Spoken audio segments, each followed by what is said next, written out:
Hey, has it returned yet? For what length of time will you make us wait? Jir's voice resounded in the dark hallway. At the musical instrument store, I have a part-time job. A piano concert was the major event taking place in the store today. Sadly, though, there was a blackout that left the venue completely dark. The music had not begun after 20 minutes, and the audience's annoyance and rage were evident. It's time to stop. I'm heading out. A number of the tired spectators got up from their chairs. I said, I'll go, as a part-time employee, and made my way over to the piano. In the dark, I felt my way over to the instrument. It didn't matter that the sheet music wasn't included or that the keys were difficult to see. One note at a time, I played the keys, and this would turn out to be a very important event in my life. My name is Jeffrey. I'm a 29-year-old piano tuner by trade. Even though I work part-time at the record store, some people find it odd that I would rather have part-time work than a full-time job at my age. Nevertheless, Mike, the store manager, lets me do as I choose and doesn't pressure me to switch jobs. He's a really perceptive individual. Mike once introduced me to a business associate. This individual was recruited in from another store to assist in leading and managing the store's impending floor space increase. Hello, my name is Sophia. Although you are all the experts here, I will be your new manager. Show me the ropes, please. Beautifully gorgeous was the woman who welcomed us to the morning gathering with confidence and friendliness. Her short black hair was lustrous, and she had fair, healthy skin. Her sharp features seemed more at home in a magazine or on TV than in a record shop. The other employees and temporary workers were equally overwhelmed, but when the subject came up later in conversation, they were at a loss for words. She's beautiful was all that came to mind. Jeffrey, can I see you for a moment? Mike called to me as I started my rounds, making sure the pianos were working. Sophia was standing next to him. He introduced each person individually, as if such were the case. Jeffrey is our part-time employee. He's a pretty good piano tuner, but he could use a little more charisma. Mike shrugged pitifully, and I couldn't help but object. I treat customers politely. I am aware. I didn't mean to say that. It's more about charm. You're usually really reserved. I became even more irritated, feeling as though I had just been compared to a timid animal. I thought I was open with you, Mike. You need to open up to others too, not just me. Yes, so Sophia, he's your guy if you need anything piano-related. Although he works part-time, his skill set is that of a true professional. I wanted to plead, please don't raise the bar too high, but I was unable to. I merely nodded vaguely to get by because it hurts to fall short of people's expectations and let them down. Jeffrey, can we talk about the shift the day after tomorrow? Sophia came to me immediately following the morning meeting the following day. Sure, what's up? About your work location the day after tomorrow. Is it a shift to another store? No, I want you to come to a concert with me. She sent me an advertisement for a musical performance at a nearby community center. Anyone who has ever touched a piano knows the organizer. She is a pianist. I have personally attended his performances multiple times. Is it work? Yes, before the rehearsal, we must tune the piano. He has a contract with our company. I understand, but why me? Do you not also play the piano? Yes, but Mike praised you highly, and I thought it would be a good opportunity for you to gain some experience in a professional setting. Have you had experience? Although I didn't want to advance in my job, it might have had some significance. Still, I am an employee of the company despite working part-time. If the policy requires me to get experience, then I must follow it. Besides, I could not possibly refuse. Going to a concert venue wasn't something I was excited about, but I had no choice if it was for business. I nodded, attempting to hide my reluctance. The day of the event, I passed through the busy hall where only employees were getting ready and followed Sophia onto the stage. Thomas, it's been a while. From Sacker Instruments, I'm Sophia. Hi, Sophia. Eager to collaborate with you today. Sophia greeted Timothy, the pianist and person in charge of the concert. They appeared to be acquainted. Timothy appeared disturbed as Sophia went to work. "Jean, pay attention. This piano hasn't been playing well recently. It's been off since the venue moved, maybe just nerves." It did seem weird as he said this, caressing the grand piano. The keys themselves were in good condition, but every note had an unpredictable flutter, like butterflies in a field. Why is this happening with a piano that is being treated normally? I pondered. More significantly, Timothy's piano didn't belong this way. Sophia scowled but got her head down to work. "How does it sound?" Sophia moved away from the keyboard and dabbed at her perspiration. Timothy put his hands on the keys, allowing his fingers to move naturally. He stopped after approximately 3 measures, but it seemed like his favorite tune filled the hall. Moaned Timothy. Sophia slouched her shoulders. The sound was clear and her tuning flawless, but the notes themselves still appeared dispersed. "I'm sorry, could I have a bit more time?" "No, you performed admirably. Just give it a little tweak during rehearsal." I couldn't help but whisper to Sophia, "Hey, maybe it would help if you tune it for a brighter sound." A brighter sound. That way, the direction of the sound might align better. Wait a minute. Sophia drew Timothy and myself closer. "Please give me a little more time. I apologize. The tuning won't be charged if this doesn't function." "Well, if you insist." "Thank you." Sophia put me in front of the piano and lowered her head. She excused herself to Timothy by saying that she needed help, and then she whispered to me, "Try it." "Me? I'll accept accountability."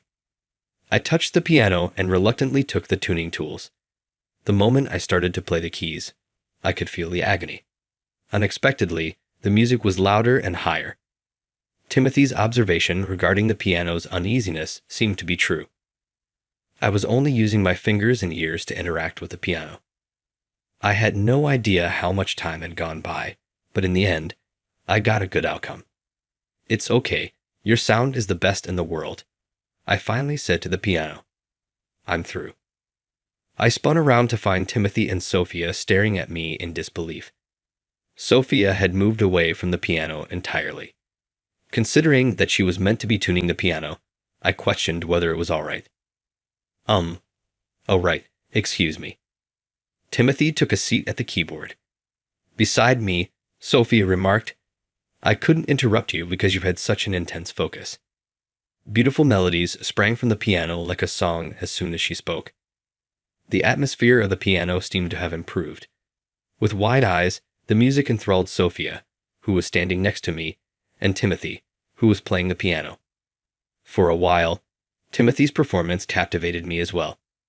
Timothy finished a whole piece, got up, and gave me a firm handshake. "You're incredible.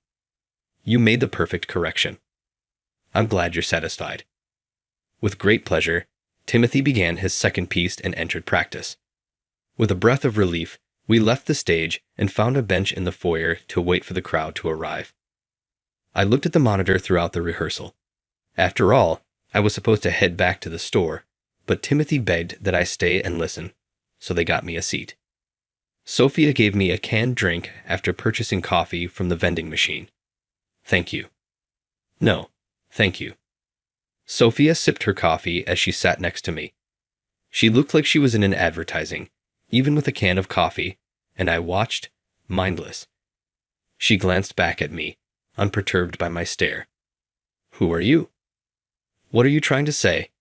"I work for Sakura Instruments part-time." "That's not what I mean at all." "You get my meaning." Sophia gestured toward the monitor's piano. "You had amazing tuning abilities. It's astounding to me that you work part-time at a record store. It was just a coincidence that I matched well with that piano." "No way." "Hey, Jeffrey," a voice behind me cried up to me. I turned out of instinct and hated coming here right away.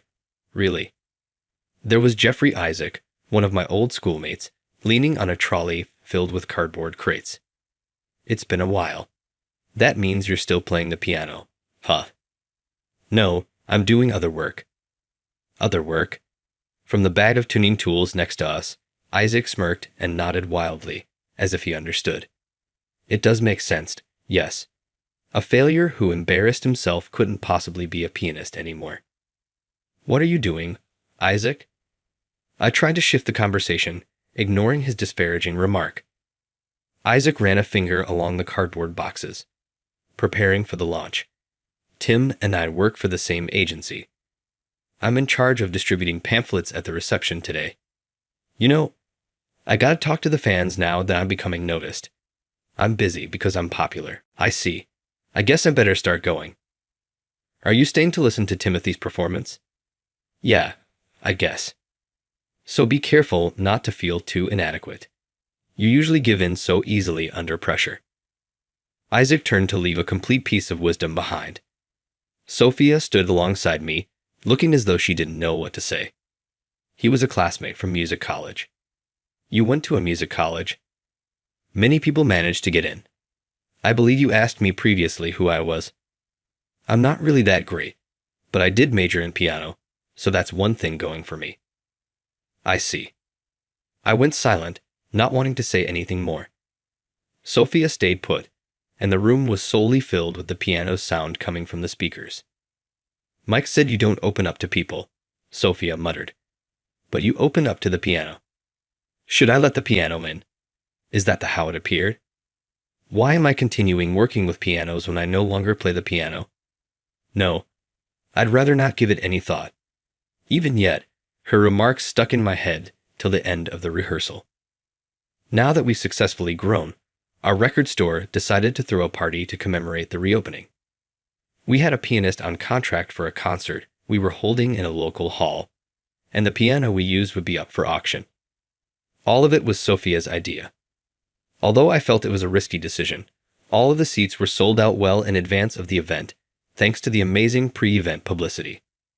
As a member of the preparatory staff, I was occupied with circulating the hall. Of course, I was also in charge of tuning the piano for the video. All right, that should do it. I used a cloth to give the perfectly tuned piano one more wipe. I hope someone wants you.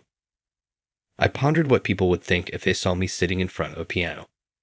However, Sophia's comment about me being vulnerable in front of the piano continued to bother me.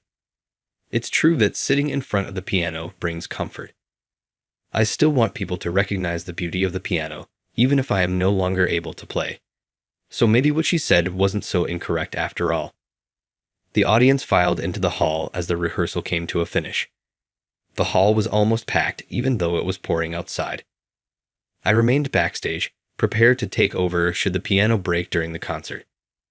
Being able to see the pianist perform in such a prominent location was a fortunate opportunity. It would not be long before the starting buzzer went off. I looked at my watch, and then all was dark. What? I looked up and about, but everything was completely dark. There was a growing murmur from the audience.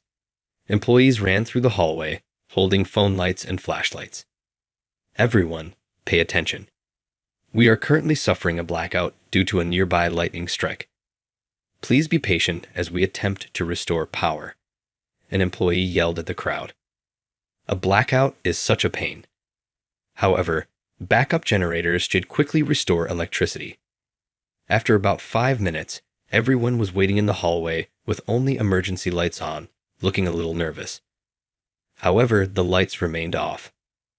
The blackout has lasted for 20 minutes already. There was a lot of discontent in the backstage area. Is the power back yet? For whatever reason, the backup generator isn't operating. Make a second announcement. Around me, the employees were exchanging updates. Hey, has it returned yet? For what length of time will you make us wait? I'm leaving, so forget it. The crowd began to become agitated, occasionally yelling obscenities at the stage and the personnel. A few had already gotten up from their seats and made their way to the foyer. The power was still not showing any signs of coming back. This is not favorable. Shall we begin? However, in this particular scenario, performing. I could hear Mike and Sophia talking not far away. The problem wasn't that the pianists we had today couldn't perform in the dark or with their eyes closed. The issue was that the pianists, who were invited for this unique occasion, were being used only to quiet the crowd. The concert would be a complete bust at this pace, and we didn't want to offend them. Jeffrey, Mike strained to say when he shouted my name. I could tell right away what he desired. He desired for me to give a performance. I'm not capable of it. It's been years since I played. But you've been listening to piano music all this time. Mike was aware of my reason for quitting the piano. He had never once pushed me back, but now that I'm in this predicament. One cannot be unable to play the piano if they love it as much as you do. I've been anticipating the day you'd take the stage again. But why now, of all times? It was a chance, in my opinion. It is now absolutely dark on the stage. Nobody will recognize you or believe it to be you. Everyone doesn't anticipate a flawless performance because of the darkness. A child could play and still be content. That's Mike, taking the edge off as much as he can to give me the confidence to take the next step. Jeffrey, Sophia gave me a shoulder tap. I have actually heard you perform before. I begged Mike to allow me to hear. What? Only once. The composition you performed at a high school competition. That piece is something I truly enjoy. Please play it for me. Her easygoing tone made me naturally move forward. Sophia brought me to the piano, her voice protecting me from the audience's jeers. It's true that you gave the introduction a unique touch. It was excellent. That was just a kid's arrangement. Well, I was mesmerized. Sophia took a seat and lifted the piano's lid. She appeared to be planning to watch my performance from next to me. I'm now playing for Sophia. This area is empty of other individuals. My fingers began to naturally slide over the keys as soon as I had that realization. The noise in the hall vanished instantly, leaving only the piano's sound. There was no audience. Only Sophia and I were there. A well-known classical composition that I had performed innumerable times. I had not played for years, yet my fingers, arms, and feet still recalled. I loved this phrase the most. I made the additions Sophia asked for. Although a little difficult at times, this section was breathtakingly gorgeous. The song structure ran into my head one after another. Reminiscences of those carefree days flooded back. The piano played filled the void despite the break. I'm grateful. You are an amazing pianist, really. Please stay with me for just a little while longer. I let the piano take control and let myself float on a sea of music. I wish I could immerse myself in this for longer since it's so cozy. I played the last note with reluctance. I was surrounded by a blinding white light as soon as I raised my hands from the keys. My eyelids snapped shut out of habit, then opened slightly after a brief interval. The hall erupted in loud applause at that moment. When I looked up, I saw that everyone was up, cheering, and whistling. How come? Why was everyone applauding? What had I been doing? Yes, that's correct. I played the piano during the blackout, and the power has since returned. Oh no. I got up quickly and dashed over to the stage wings. However, I suddenly stopped. Jeffrey, Sophia was chasing after me, and Mike appeared anxious. I faced the audience and turned my back on them. I gave a deep bow and eventually withdrew to the wings of the stage. Thank you so much for today. My performance was followed by a successful restart of the concert. Until Sophia and Mike rescued me, I was in a stupor. After tidying up, I took some tea in the now calm dressing room to ease my dry mouth. There were a lot of questions concerning the identity of the pianist who performed in the dark after the concert. I didn't reveal your name, though. Was it appropriate for me to tell them? Not at all. The attention is not what I want. I recognize your feelings. Nevertheless, today's show was very outstanding. You were the reason for it, Sophia. You were my sidekick while I played, listening. I took no action at all. In fact, I forced you to leave against your choice. Even so, you helped me forget the audience so I could play. Can I tell you something? I began to describe how I came to be in this position. I had been playing the piano since kindergarten and didn't become bored of it until I was in high school.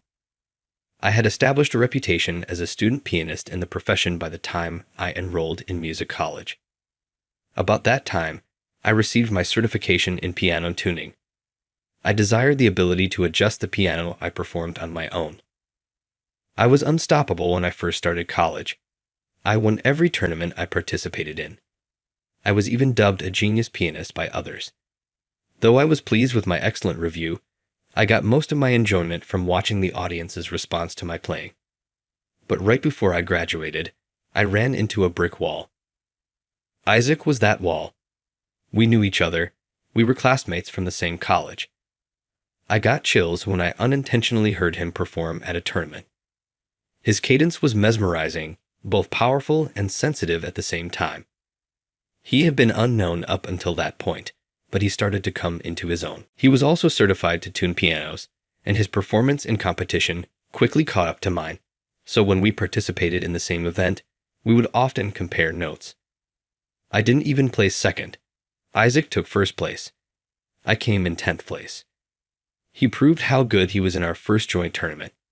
I was rattled, and instead of enjoying myself when I played the piano, I became fixated on rankings, for fear that I would lose against him again badly. Everyone at college was aware of the competition outcomes right away. It was hard to be indifferent. Without joy, I could not play the piano and be welcomed. Even though I enjoyed playing during practice, I developed a fear of performing in front of an audience. I gave horrible performances in front of an audience. I kept making absurd blunders, and once, in the middle of a performance, I was even heckled. I've never been the same after that.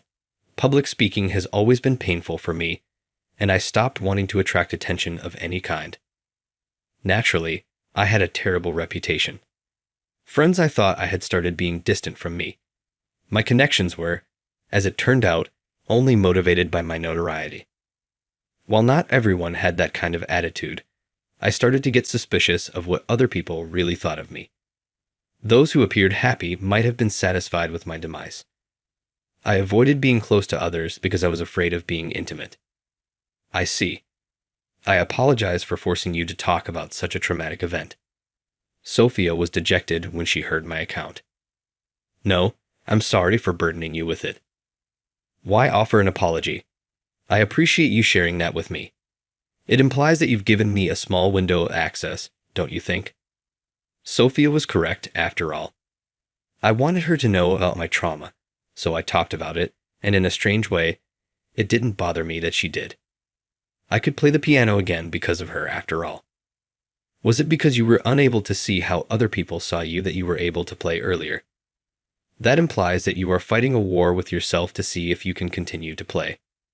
A battle within myself. Indeed, you mentioned that your favorite part was the audience's response, correct? The presence of the audience then cannot be disregarded. I was struck by her words. Yes, even though I was afraid of the crowd, I was interested in seeing how they responded. Consequently, the real battle isn't with the audience of judges, but rather with myself. Hey, I have a suggestion.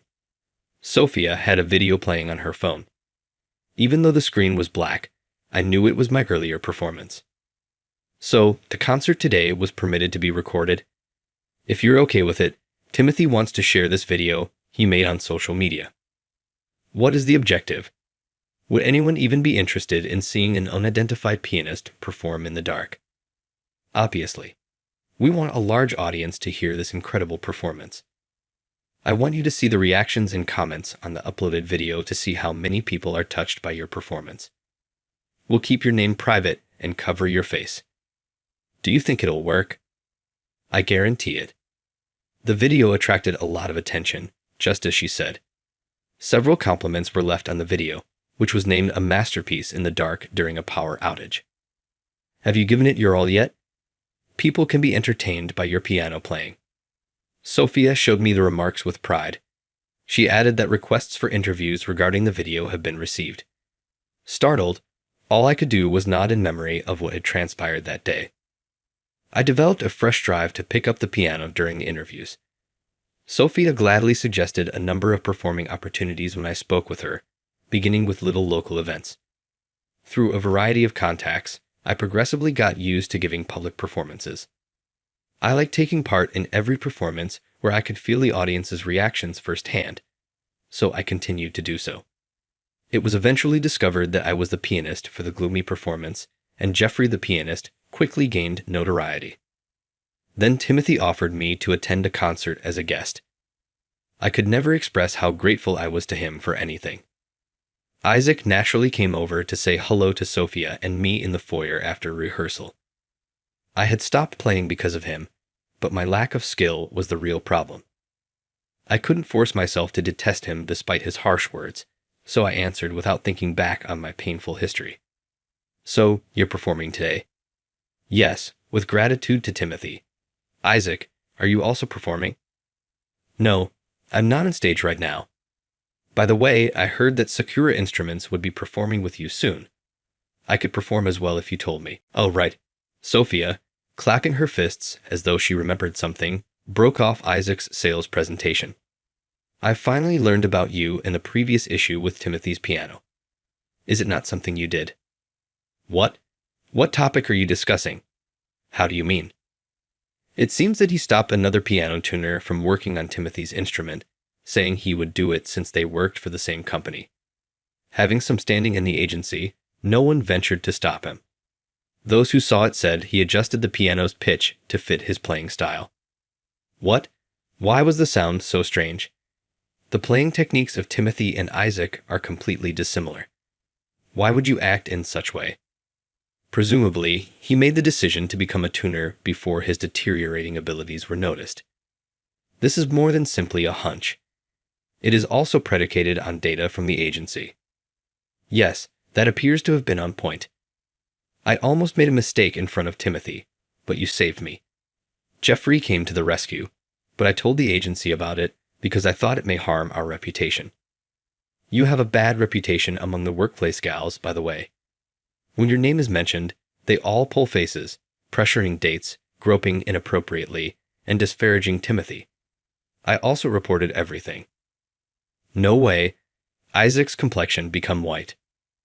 I reasoned, maybe that's why he's backstage today. Perhaps you were talented once, but your conceit got the better of you. Why don't you make a fresh start? I suggest taking a part-time job at a record store. Ultimately, there were rumors in the small business that caused Isaac's contract to not be renewed, which made it difficult for him to find another job. I've heard that he ended up taking a part-time job at another record store to supplement his income, possibly as a result of Sophia's advice. I continue to work with Sakura Instruments. I've turned into a full-time tuner and still do performances from time to time. Don't you actually want to pursue a career as a full-time pianist? Sophia inquired, appearing worried. I responded, I also play to perform for you, so I don't intend to leave Sakura Instruments. I realized what I had just said when I saw Sophia blush. Oh, it wasn't my intention. Of course, I want other people to hear my music, but the major reason is because you, Sophia, were a huge part of my healing process, and I'm glad you're here. Whatever I said sounded like a confession of love. I gave in and asked her out at last. She readily agreed, and we were married in less than a year. Finally, you've opened your heart, not just to the piano, but to me as well. Her beaming smile made me realize that playing the piano may make others happy as well as serve as a tool for competition. It took me a while to see the obvious, but going forward, I want to treasure the piano and my emotions equally.